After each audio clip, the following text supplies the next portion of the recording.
अगर मैं आपसे कहूं कि अमित शाह पर सुप्रीम कोर्ट का वो ताबड़तोड़ एक्शन चालू हो चुका है, अरे जिस एक्शन के तहत आपके अमित शाह ना तो कहीं बाहर निकल पा रहे हैं, ना पार्लियामेंट में बैठ पा रहे हैं। सवाल ये उठता है कि आखिरकार अमित शाह के साथ ऐसा क्या हो गया सुप्रीम कोर्ट के अंदर। लेकिन उससे भी बड़ा सवाल, जो आपके अमित शाह पूरा चक्रव्यूह रच रहे थे, वो इस तरीके से ढह गया कि जैसे बालू का कोई घर बना हो और आप एक लात मार दीजिए, ढह जाए। बीजेपी जो करना चाहती थी, आखिरकार उसके पीछे जो षड्यंत्र आपके अमित शाह रच रहे थे, वो षड्यंत्र का जो राजा था शतरंज में, वो अब मात खा चुका है। सवाल ये उठता है कि आखिरकार अभी हाल फिलहाल बीजेपी के अंदर हो क्या रहा है, और पार्लियामेंट के अंदर ना तो आपके मोदी ना तो आपके अमित शाह, कोई भी नहीं दिखाई दे रहा। यार देखो, अभी जितनी गाज आपकी बीजेपी के ऊपर गिरी है, जितनी मुसीबत बीजेपी के ऊपर गिरी है, इतनी मुसीबत आज तक कभी गिरी नहीं थी। उधर स्टूडेंट का प्रोटेस्ट हुआ, इधर राम मंदिर के अंदर, फिर उसके बाद आप देखोगे तो अमित शाह पर अब सुप्रीम कोर्ट में केस चल रहा है, मतलब गृह मंत्री तक को नहीं छोड़ा जा रहा। और भी ऐसे कई तमाम चीजें हैं। एक एक चीजों के बारे में बात करते हैं, फिर आप समझ पाओगे और खुद अंत में बताओगे कि मतलब यार इतने बड़े झमेले में ये लोग फंस चुके हैं। सबसे बड़ा झमेला तो यहां पर इन 3 सांसदों ने कर दिया था, जिसमें से एक सांसद तो आपके कोई और नहीं बल्कि यूसुफ पठान साहब हैं। ये 3 सांसद हैं, ये 3 सांसद कहीं और के सांसद नहीं बल्कि ये वेस्ट बंगाल के सांसद थे। अब आपको पता होना चाहिए कि यार वेस्ट बंगाल के अंदर हाल फिलहाल बीजेपी जीती, और जीतने के बाद ममता बनर्जी को हरा दी। और ममता बनर्जी के पास टोटल कितने सांसद थे? लगभग 28 सांसद थे, जिसमें से 20 सांसद जो थे वो बागी हो गए। बागी का मतलब वो भाग गए। भागे कहाँ? वो टीएमसी यानी कि ममता बनर्जी की पार्टी से निकल करके वो बीजेपी में जाकर के विलय होने की कोशिश कर रहे थे, लेकिन वो विलय हो नहीं पा रहे थे।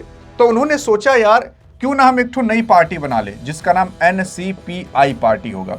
लेकिन ये पार्टी कोई नई पार्टी नहीं थी, ये काफी समय से पार्टी बनी हुई थी, बहुत छोटी पार्टी, लोगों को पता नहीं होगा। तो NCPI पार्टी में जो 20 सांसद टीएमसी से भागे थे, वो NCPI पार्टी में चले गए। और इसमें जाने के बाद इस NCPI पार्टी ने कहा कि हम बीजेपी की तरफ से, और बीजेपी ने जो अलायंस बनाया है NDA अलायंस, उसमें विलय होना चाहते हैं, यानी कि हम बीजेपी के साथ ही मिलकर काम करना चाहते हैं। तो ये जो 20 बागी सांसद थे, ये काउंट होंगे कि भैया ये भी बीजेपी यानी कि NDA के ही सांसद हैं। अब चाहे NDA कहो चाहे बीजेपी कहो, मतलब एक ही है, क्योंकि बीजेपी ही NDA को चलाती है। NDA वो गठबंधन है जो कि मोदी यानी कि बीजेपी के माध्यम से पूरा का पूरा बनाया गया है। गठबंधन का मतलब यह है कि 20 से 30 पार्टियां हैं जो कि आपस में मिल करके बनी हुई हैं, और उसे NDA कहा जाता है। उसमें जो सबसे बड़ी पार्टी है वो बीजेपी की पार्टी है। और इसी गठबंधन के अंदर ये NCPI पार्टी भी आ गई थी, जिसके अंदर 20 सांसद थे। और कौन से सांसद थे? वही जो ममता बनर्जी की पार्टी टीएमसी से टूट करके आए थे। और उसी में से 3 सांसद ये मुस्लिम सांसद भी थे। ये 3 मुस्लिम सांसद कहे भैया हम नहीं रहेंगे। हाल फिलहाल कुछ समय पहले इन्होंने कहा था कि हम नहीं रहेंगे, लेकिन अब ये लोग कह रहे हैं कि हम रहेंगे। अब सवाल उठता है कि ऐसा मोदी जी ने कौन सा जड़ी बूटी फूंक करके मार दिया कि इन लोगों के मन में आगे चलो रहते ही यार, भागने से क्या मिलेगा? एक जगह से भाग कर आए, दूसरी जगह क्या भाग कर करेंगे? तो सुनिए पूरी की पूरी कहानी क्या है। यार देखो, असल में NDA की बैठक में टीएमसी के जो 3 बागी मुस्लिम सांसद थे वो दूरी बना रहे थे। NDA के साथ जो बैठक हो रही थी उसमें ये 3 सांसद नहीं बैठ रहे थे, जिसमें से आपके क्रिकेटर यूसुफ पठान साहब भी हैं। लेकिन हाल फिलहाल अभी मोदी जी ने एक बैठक बुलाई थी, तब ये लोग वहां पर दौड़े दौड़े चले गए। यहीं पर ही वो 3 बागी सांसद बैठे हुए हैं जो कि मोदी जी के सामने बैठे हुए हैं। मोदी जी आप देख रहे हो यहाँ पर हैं, और यहाँ पर एक मीटिंग कराई जा रही थी। यहाँ पर सयोनी घोष भी हैं। तो ये लोग ममता बनर्जी से टूट करके 20 बागी सांसद आए हुए हैं।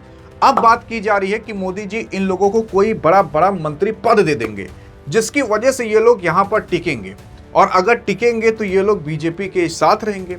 और बीजेपी को तो यार सांसदों की भूख है और मंत्रियों की भूख है। तो इसी वजह से जो भी सांसद यहाँ पर आते हैं, जो भी आने की कोशिश करते हैं, उन लोगों को भैया दे दिया जाता है कोई ना कोई बड़ा मंत्री पद, जिसकी वजह से वो भी खुश हो जाते हैं। कहा हाँ, हम वातावरण मंत्री बन गए, हम कृषि मंत्री बन गए।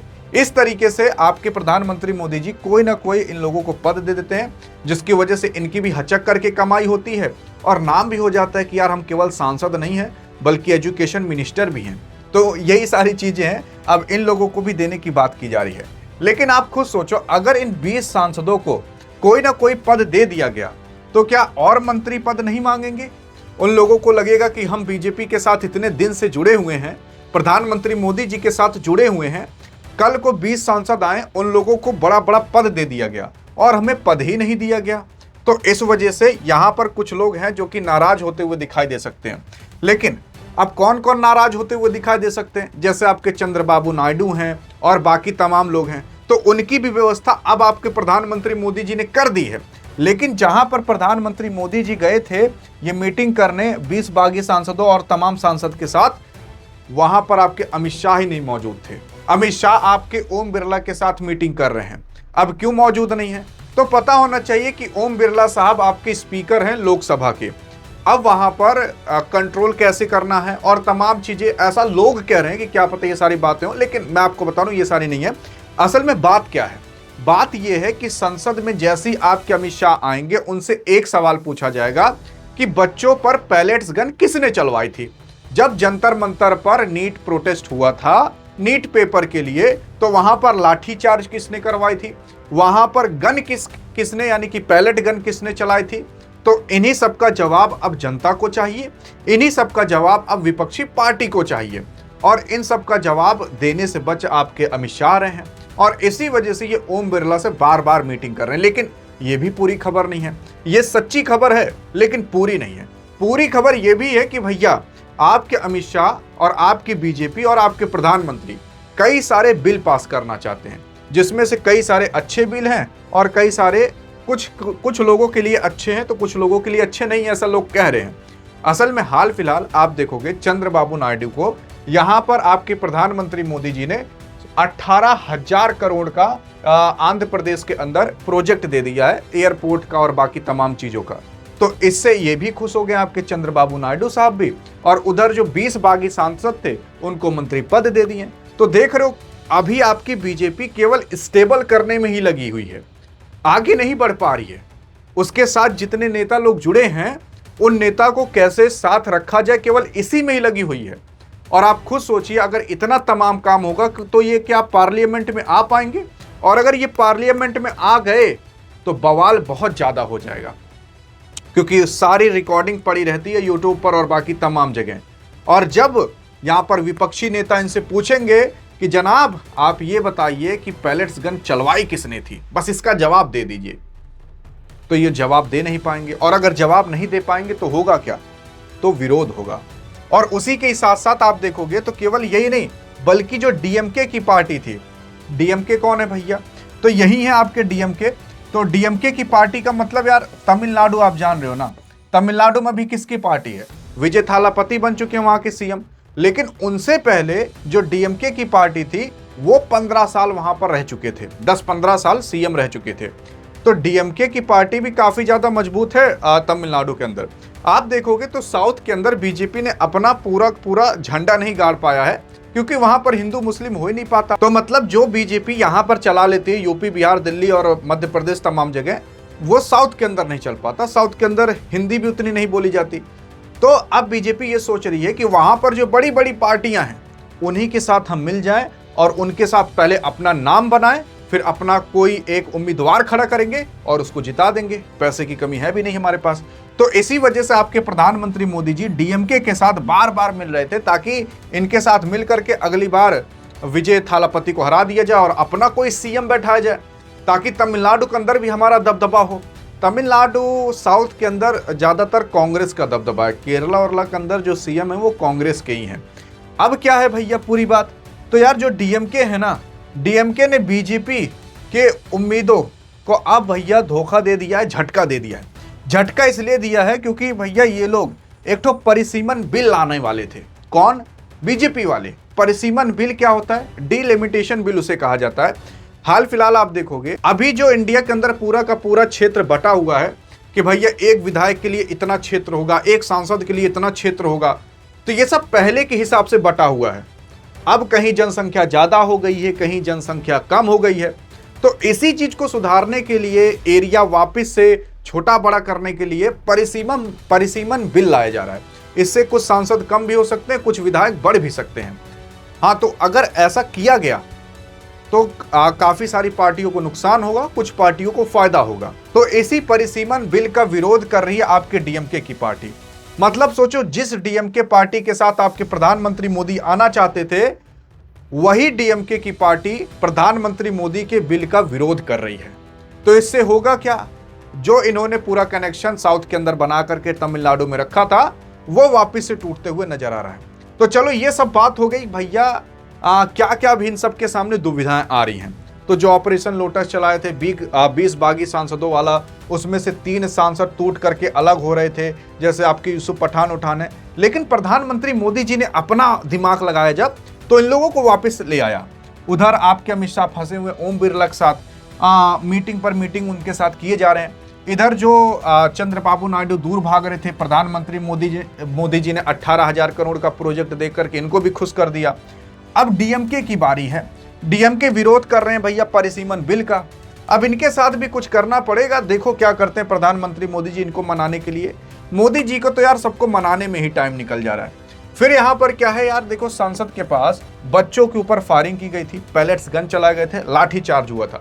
इसका जवाब अब सबको चाहिए संसद के अंदर। तो संसद के अंदर लोग देखोगे, अमित शाह संसद से गायब क्यों, अमित शाह संसद में आओ, ऐसी सारी नारे लगाए जा रहे हैं संसद के बाहर, और आपके अमित शाह आ नहीं रहे।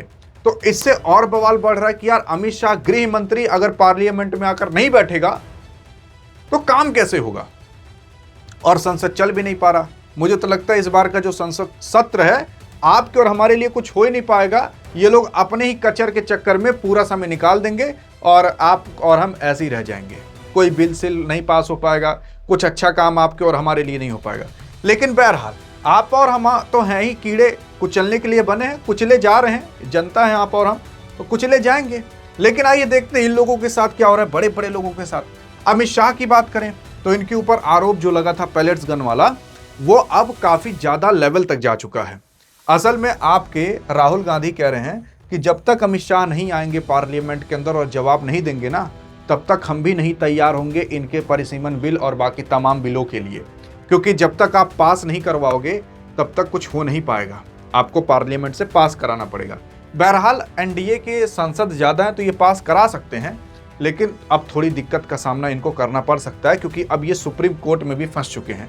सुप्रीम कोर्ट में कई सारे ऐसे वकील हैं जो जा करके ये मुद्दा उठा रहे हैं और कह रहे हैं कि आज तक जम्मू कश्मीर के अलावा इंडिया में कहीं पैलेट्स गन का इस्तेमाल नहीं किया गया था, भारत की ही जनता पर।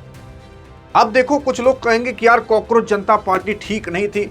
माना कि नहीं ठीक थी यार, मैं तो हर वीडियो में बता रहा हूं। असल में जो आपकी सरकार बैठी भी, जो घुटने टेक दी थी, जो धर्मेंद्र प्रधान को इस्तीफा दिला दी थी, वो जानते हो क्यों दिलाई थी? असल में सरकार को पता चल जा चुका था कि पाकिस्तान के 9 आईएसआई आतंकवादी इंडिया के अंदर आ चुके हैं, और वो मैं आपको यही बता दे रहा हूं, वो पेट्रोल पंप फूकने वाले थे। नाम लेकर बताता हूं, पेट्रोल पंप फूकने वाले थे। और ये मैं नहीं बल्कि पंजाब की पुलिस कह रही है। और जब ये सारी चीजें सरकार को पता चली ना, तब सरकार समझी अब कुछ ज्यादा हो सकता है। अगर कहीं अगजली हो गई, कहीं आग लग गई, कहीं कुछ ब्लास्ट हो गया तो मुद्दा बहुत ज्यादा बढ़ जाएगा, तख्ता पलट की नौबत आ जाएगी, पूरा देश एक साइड हो जाएगा और बीजेपी एक साइड हो जाएगी। इस वजह से धर्मेंद्र प्रधान को इस्तीफा दिलाया गया था। सच्चाई ये है। अब मैं ये नहीं कह रहा कि स्टूडेंट में पाकिस्तानी थे, नहीं, पाकिस्तानी इस चीज का इस्तेमाल करने के लिए आ चुके थे। वह आपका इस्तेमाल करते, स्टूडेंट का इस्तेमाल करते और सरकार के खिलाफ भड़काते। तो आप अब समझ रहे हो किस लिए सरकार ने घुटने टेके थे। बाकी जो यार आज तक जो बीजेपी एक लोगों को भी इस्तीफा नहीं दिलाई है, आपको क्या लगता है 4 लोगों के चिल्लाने की वजह से वो इस्तीफा दिला देती? कल को पाकिस्तान पर हमला करके उसके बाद लो सब इंडिया पाकिस्तान करने लगे, सब एक साइड हो जाएंगे, मोदी मोदी वापिस से गूंजने लगेगा। तो सच्चाई ये है भैया। लेकिन क्यों आपके मोदी साहब झुके, पता चला आपको, क्योंकि कुछ ज्यादा अब उपद्रवी वहां पर आने लगे थे। स्टूडेंट नहीं, कुछ स्टूडेंट के रूप में उपद्रवी आ रहे थे। अब आपके अमित शाह यहां पर क्यों फंसे हैं? उसी पैलेट्स गन और लाठी चार्ज की वजह से। असल में आपके जो chief justice of India CGI साहब थे, उनसे एक बार ये सवाल किया गया था, तो इन्होंने कहा कि इन फालतू सवालों के लिए मेरे पास टाइम नहीं है, मेरा टाइम बर्बाद मत करो। लेकिन अब ये मुद्दा ज्यादा जा चुका है। और सुप्रीम कोर्ट में अब इन सब चीजों की बातें सुनी भी जा रही हैं और इन्हीं सब चीजों के चक्कर में फंस चुके हैं आपके अमित शाह और इसी वजह से आ नहीं पा रहे, क्योंकि ये जैसे ही सदन के अंदर आए तुरंत इनसे पूछा जाएगा। और ये विपक्षी पार्टी वाले चाहते हैं कि अमित शाह सदन में ना आए, क्योंकि अमित शाह 9 ऐसे बिल पास कराने वाले हैं जिससे विपक्षी पार्टी वालों का काफी ज्यादा घाटा हो जाएगा। अमेरिका का बहुत ज्यादा घाटा हो जाएगा। FCRA कानून पास हो गया तो ये लोग तो चाहते ही हैं कि अमित शाह आए ना। तो ये पूरी की पूरी कहानी है। इनके लिए क्या अच्छा है क्या बुरा है, सब चीजें मैंने आपको बता दी। बाकी अब आपकी आंखें खुल चुकी होंगी कि क्या हो रहा है पॉलिटिक्स के अंदर और सदन के अंदर क्यों नहीं मौजूद है। बाकी हाँ, अधिक जानकारी चाहिए तो इस वीडियो में मिलते हैं, तब तक के लिए जय हिंद जय भारत।